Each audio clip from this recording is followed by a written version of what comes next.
How to buy players in eFootball. Hey everybody, welcome back to the channel. In today's video we are going to learn how we can buy players in eFootball, so make sure to watch the video till the end. Now there are different type of players and different type of cards. If you want to get a featured card, you have to just look for the featured section over here, or maybe in a short form you can just go to this option called contract. When you go to contract, go to special player list.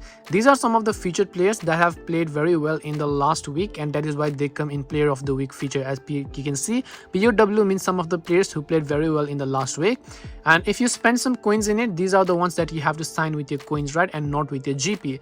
For each player you get to actually spend 100 coins, and you don't get to choose a player, by the way. You just go ahead and then sign them randomly, and then hopefully the one you want is going to pop up, and then you only get 3 tries. I don't really like to waste my coins on this, because as long as they're not a good pack, because you'll be able to see all the different types of cards and all the different types of things that you want to buy.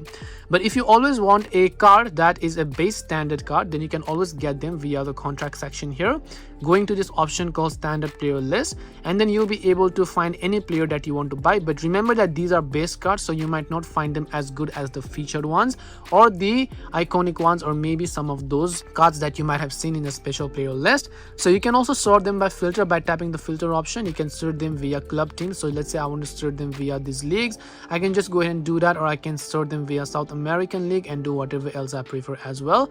Otherwise, what I can do is I can also sort them by nationality or by region, as you'd be able to find them. If I want to search for someone, I can find their position, and now I can just go ahead and sign the player that I want to by tapping the sign option. But make sure to see the price as well as the amount of GP that you have, and this way you can actually buy players in eFootball. You can buy any player using a base card, or you can only buy some of the featured cards that you might like. Hope this video was helpful. If you have any questions, feel free to leave them down. Thank you for watching, and see you in the next video.